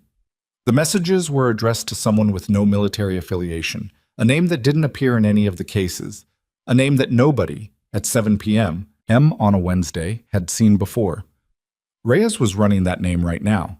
The name was Victor Stahl. Reyes found it in 40 minutes, working with a database analyst in the NCIS field office, who had stayed past end of shift because the case had developed the kind of gravity that makes people stay. Victor Stahl was 51 years old, a civilian consultant with a background in military benefits administration, who had left federal employment 8 years ago and established a private consulting practice that, on paper, helped separated service members navigate the appeals process for disability and medical separation claims. On paper, what the messages on Holloway's device showed, in terms that were not ambiguous once you understood the structure, was that Stahl's actual function had been something closer to the opposite. He received information, case numbers, appeal timelines, the names of administrators processing specific reviews, and used it to ensure that certain appeals did not succeed. The mechanism was not complicated. Appeals boards worked from documented clinical records. If the documented clinical record supported a finding that an injury was pre-existing or non-service connected, the appeals board had no independent imaging, no clinical assessor, nothing to contradict the file. They worked with what was in the file. Holloway had managed the file. Stahl had managed the appeals window. The arrangement had a financial structure which Reyes found in the second layer of the forensic extraction, a series of payments from an LLC registered in a state where LLC registration did not require named principals, routed through two intermediary accounts, terminating in a personal account that belonged to Holloway's wife. The payments were not large, nothing that would flag automated financial monitoring, and they were intermittent, timed to follow case closures with enough delay to avoid obvious correlation. It had been running for at least 4 years. The scope had been narrow in the beginning, one case, possibly two, then three, then a pattern that had its own momentum, the way patterns do once they stop feeling like decisions and start feeling like a system that works. Reyes called her supervisor at 8:30 p.m. and described what the forensic team had found. The call lasted 22 minutes. When it was finished, a federal financial crimes referral had been initiated. Stahl's name had been added to the investigation as a second primary subject, and the case, which had opened 36 hours ago as an assault complaint against a naval officer, was now a multi-agency investigation involving NCIS, the JAG Criminal Law Division, and a federal financial crimes unit. She drove home at 10 p.m. and sat in her car in her own driveway for a while, thinking about a nurse who had picked a patient's chart up off the floor. Sarah slept, finally, on Wednesday night. Not well and not long. She was up before 6, the way her body had operated since the Army, some internal alarm that military service had set and civilian life had never fully reset. She lay in the dark for a few minutes and thought about what she knew and what she was waiting for, and then she got up and made coffee and sat at the table with her phone. There was a message from her union representative, a woman named Ortega, who had been handling Sarah's case since the suspension notice and who communicated in the efficient, information-dense style of someone perpetually managing too many cases with too little staff. The message said, "NCIS contacted us this morning. Investigation scope has expanded significantly. They've requested that the hospital pause all adverse employment action against you pending investigation outcome. Hospital counsel has agreed. Your status is officially frozen. No termination, no progression of suspension. Sit tight." Sarah read it twice. Then she put the phone down and drank her coffee. Sitting tight was not historically something she was good at. She was good at assessment and action and the specific discipline of staying on task under pressure. Waiting in a static situation while institutional processes moved at institutional speed was a different skill, one she was still developing. She drank the coffee. She looked out the window at the early November morning, gray and cold, the street still wet from rain that had come through overnight. Her phone rang at 7:15. Darius Holt. "You saw the news," she said, picking up. "I saw enough of it." His voice was steady, the same quality it always had. "Stahl." "I don't know anything about Stahl beyond what's in the articles." "I do. Not much more, but some." A brief pause. "Beckham knows him from a prior case. Different institution, different branch, same mechanism. Delray wasn't the first person Stahl's fingerprint showed up near. He moved around." She sat with that. "How long?"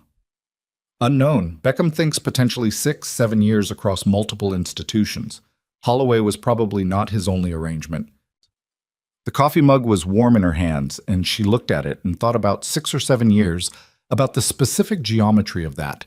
How many cases, how many people, how many James Wittens and Marcus Delrays, in how many hospitals who had filed appeals that landed in windows that had been quietly managed by a man whose business card said he was there to help them.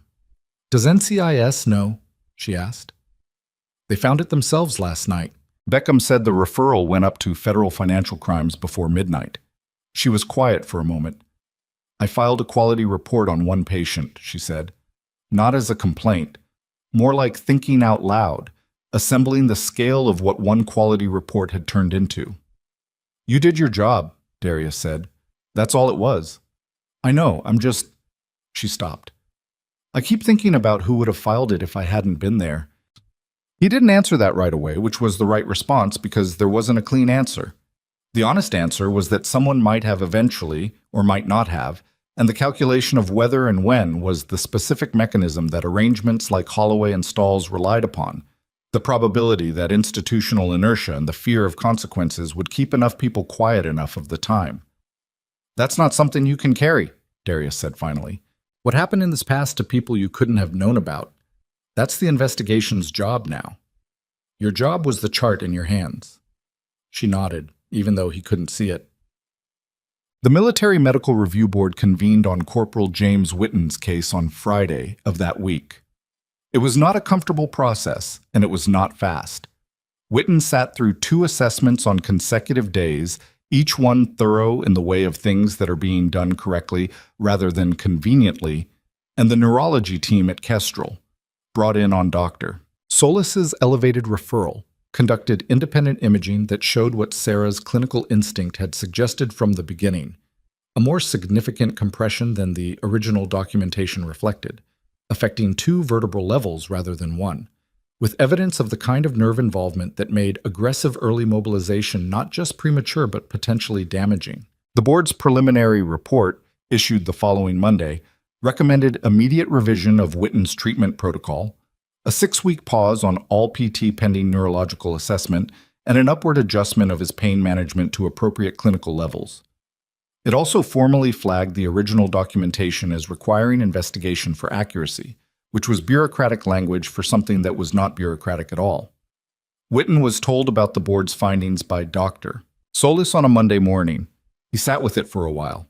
He was 22 years old, and he'd spent the past 10 days in a hospital bed being bounced between uncertainty and institutional process, and the specific relief of being told that someone had looked at his actual situation and found it accurately was not triumphal. It was quieter than that. "What happens now?" he asked. "We manage this properly," Solis said, "which means slower and with the right support. And my record? The board's finding gets appended to your file. The original documentation will be corrected as part of the investigation's outcome."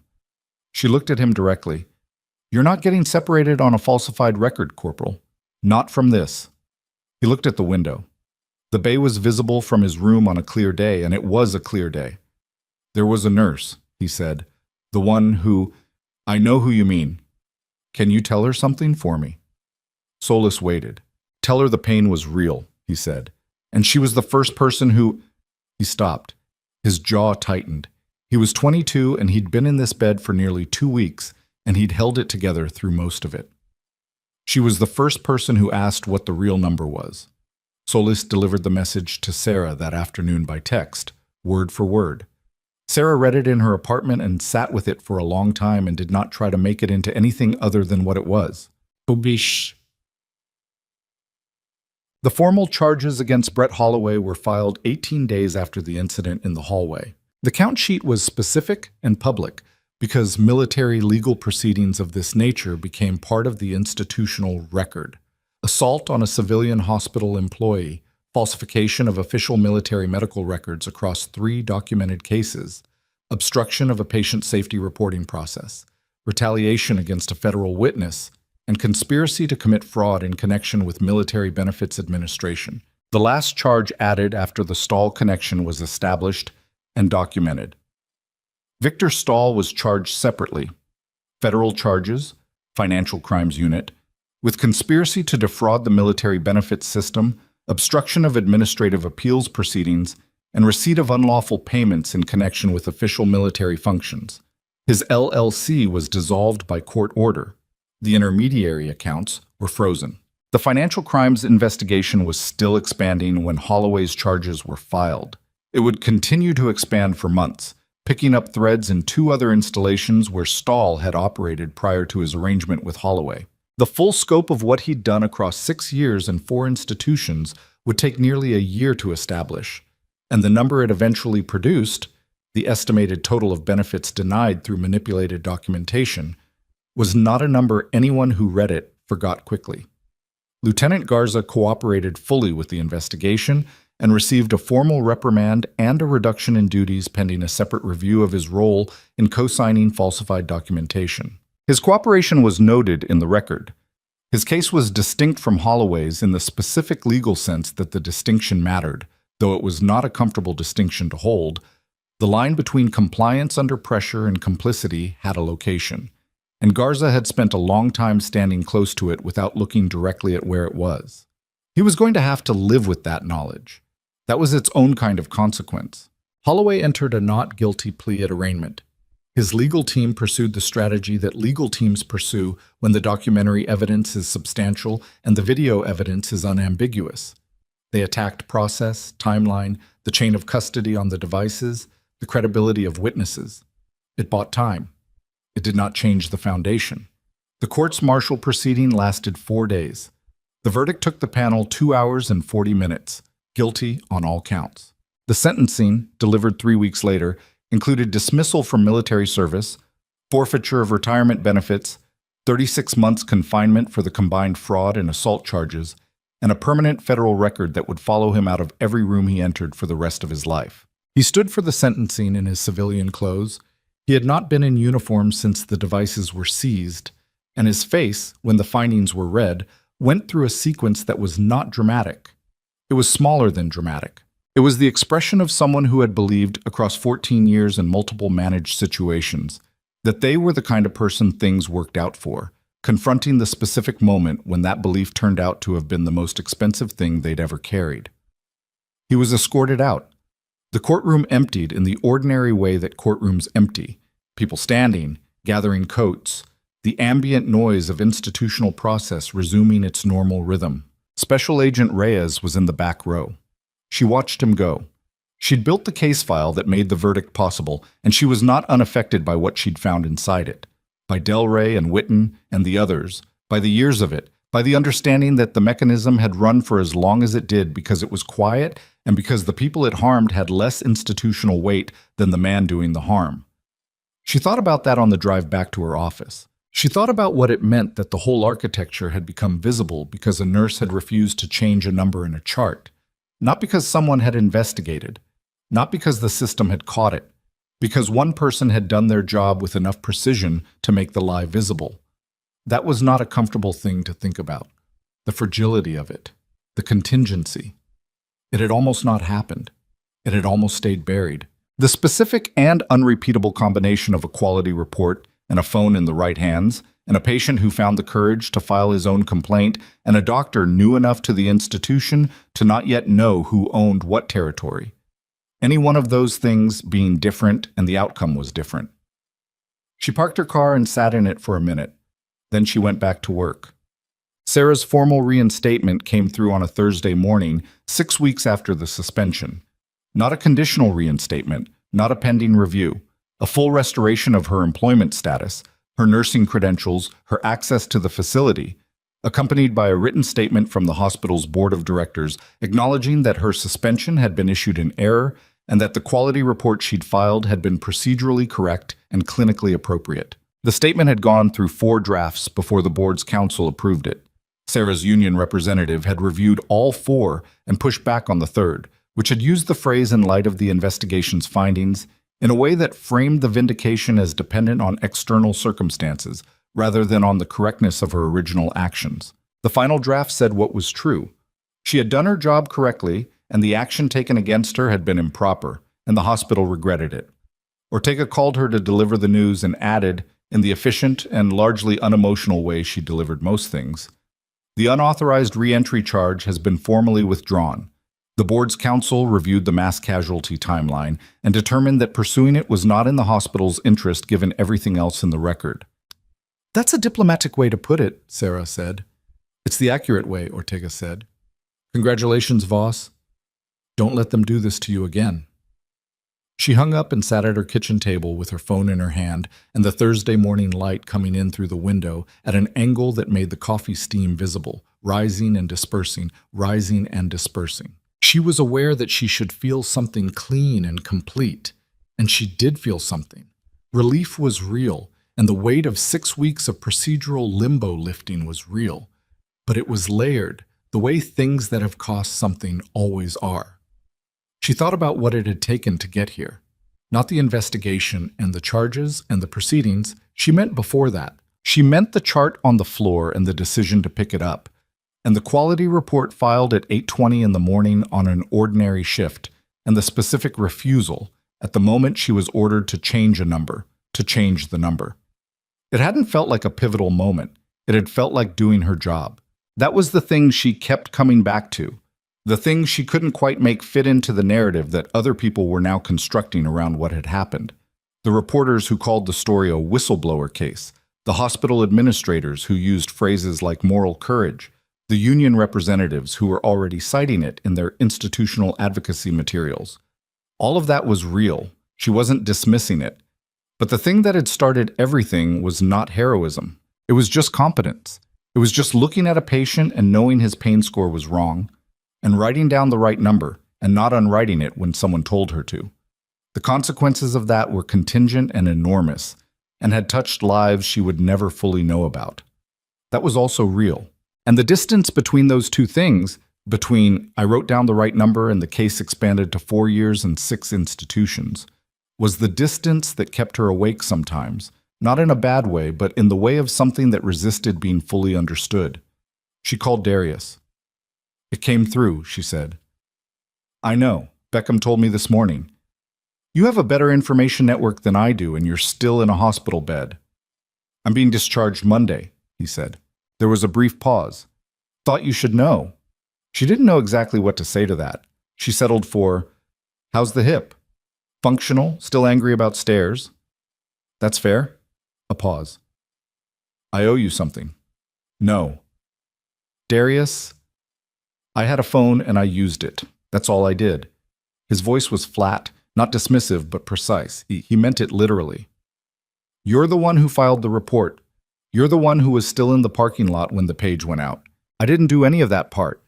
She thought about arguing with him and didn't, because he was right in the specific way he meant it, and arguing would be doing something for her benefit rather than his. "Monday," she said, "take care of the hip." "Monday," he said, "don't let them bury the next one." He hung up. She sat with her phone and thought about that. Don't let them bury the next one. And about how it was not the thing you said to someone you thought was done. It was the thing you said to someone you expected to still be standing in that hallway. She went back to Ward 7 on the following Monday. She'd expected it to feel different. She'd expected the hallway to have a quality to it. Something weighted. Something that marked what had happened in that specific section of corridor. It didn't. It looked exactly the way it had always looked. Fluorescent and institutional, the medication cart where it always was, the ward desk with its organized clutter, the sound of monitors and soft shoes, and the low continuous noise of a place that was always in the business of keeping people alive. Dolores Pacheco was at the ward desk. She looked up when Sarah came in, and something moved across her face.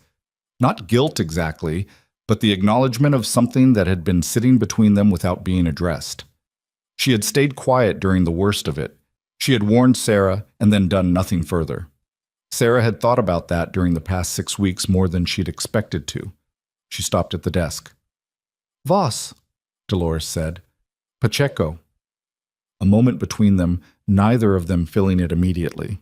"I should have filed a report," Dolores said finally. Not dramatically, just flatly, because she was a person who knew how to say true things without dressing them up. "That morning, I should have filed something." "Yes," Sarah said. "You should have." Dolores nodded. Another moment. "Well," Dolores said, "Witten's being transferred to a rehabilitation facility in 2 weeks. Neurology has a full management plan. His PT team was briefed by the board." "Good." "His mother came last week. She wanted to know who the nurse was that filed the original report." Dolores looked at her. "I told her." Sarah didn't say anything. "She cried," Dolores said, in the way of information. "She sat in the family room for a long time, and she cried." Sarah looked down the hall toward room 714, where the blinds were open and the morning light was coming through at an angle that made the floor look briefly like something warmer than what it was. "I have a full shift," she said. "You do," Dolores said. "Bed 6 is going to need a reassessment. The overnight notes are incomplete." Sarah clipped her badge to her scrubs and went to find the chart for bed 6. Marcus Del Rey filed a formal appeal of his medical separation in the month following the investigation's public disclosure. He was 31 years old. He had been out of the Navy for 14 months and had spent most of that time managing chronic back pain with inadequate treatment and no benefits coverage, working a logistics job that required him to stand for 7 hours a shift, which made everything worse. He had appealed once before and been denied. The review processed in a window that the investigation had since established had been managed by Stahl. This appeal was different. The investigation record was part of the evidentiary submission. The civilian orthopedist's imaging was part of the submission. Holloway's conviction was in the public record. The appeals board that reviewed it had access to a clinical picture that had not been manipulated. The appeal was approved. His benefits were reinstated, backdated to the original separation date. A formal letter from the Department of the Navy acknowledged that the documentation underlying his original separation had been fraudulent and that the denial of his appeal had been improper. He read the letter at his kitchen table, alone, because he'd been alone since most of this started. He read it once, and then set it down and sat back and looked at the ceiling, and did not know, in that moment, exactly what to feel, which is the way justice actually arrives most of the time. Not as a resolved chord, but as something more complicated, because the 14 months didn't unhappen, and the job he'd taken and the money he'd spent and the times he'd had to decide whether to push through the pain or rest were all still in his history. Justice doesn't rewrite. It corrects the record and stops the bleeding and says this mattered and means it. He picked the letter back up and folded it carefully and put it in a drawer where he kept things that were important. Then he made a phone call to his sister, who had been asking about the case for months, and told her how it came out. She said, "I knew it." He said, "I wasn't sure." She said, "I know, that's the part that's not okay." He said, "No, but it's over now." It wasn't entirely over. There was still the question of the job, of the treatment, of the years of documentation that would need to be revised across his service record. Those were real things, and they were going to take time. But the letter was in the drawer, and the appeal was approved, and the man who had falsified his record was no longer a commanding officer of anything. That was where it was. Assam. Sarah did not receive a formal commendation from the hospital. There was discussion of it. Her union representative mentioned it had been raised and considered at the board level. She told Ortega, when it came up, that she didn't need one, and she meant it. Not out of false modesty. Out of the specific conviction that what she'd done didn't require external marking to have been worth doing. What the hospital did was something smaller and more durable.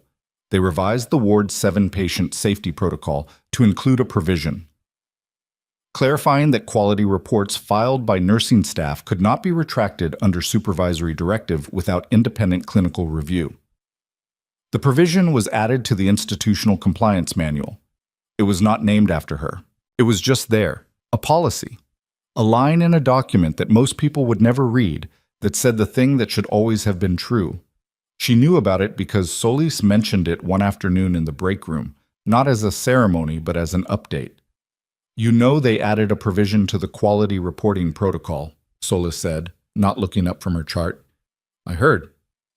Nobody's naming it after you or anything." "Good." Solis looked up. "Does that bother you?" Sarah thought about it honestly. "No," she said. "A named thing feels like something that belongs to the past. A policy is something that works going forward." Solis looked at her for a moment. "That's a very rational way to think about it."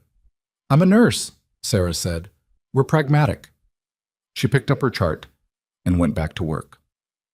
There is a version of this story that ends with a ceremony, with applause and a framed certificate and someone in a uniform saying the right words in front of a gathered audience. That version exists. It's the version people imagine when they imagine justice, because it has a shape that's easy to hold, a moment that contains everything. The real version is quieter and more spread out. It's a policy revision in a compliance manual. It's a reinstated appeal in a kitchen drawer. It's a 22-year-old in a rehabilitation facility who doesn't know yet how much the right diagnosis at the right time is going to change the shape of his life. It's Terrell Baines back at work on the 7th floor, moving through his shift with the particular knowledge of someone who found out what it costs to say something and decided the cost was worth it. It's Darius Holt driving home on a Monday in November with a hip, that was still angry about stairs, and a phone that had held 4 minutes and 37 seconds that changed a dozen lives in ways that were still unfolding. It's Sarah Voss at the ward desk on a Thursday afternoon, 2 months out from the worst week of her career, updating a chart for a patient who will never know what it took for the information in that chart to be accurate. He just knows that someone asked him what his real pain score was and wrote it down correctly. That's the whole thing sometimes. That's the whole job. The thing that people rarely say about integrity, the practical, daily, unglamorous kind, the kind that doesn't come with advance notice of when it will be tested, is that it doesn't feel like courage when you're inside it. It feels like doing the obvious thing. It feels like the chart says 4 and he said 8, and one of those is wrong, and my job is to write down what's true. It feels like the most basic possible version of why you're in the room. The cost of it turns out to be real and specific and sometimes very high. And the outcome of it, when the machinery is moving correctly, when the right people are in the right positions, when the video exists and the contact answers, and the doctor is new enough to co-sign without calculating who owns the territory, the outcome can reach further than you could have seen from where you were standing. But you can't calculate that in advance. You can't file the quality report because you know it's going to open a 4-year conspiracy and restore 3 service members' benefits. You file it because the number is wrong and your job is the number. That's the part worth holding on to, not the verdict, not the sentence, not the 14 seconds of parking lot footage that every outlet ran for a week. The part worth holding is smaller and harder to frame. A nurse, alone at a workstation at 7:30 in the morning, looking at a number in a chart that someone powerful wanted to stay wrong, and writing the right number anyway. The rest built on that. Everything builds on that.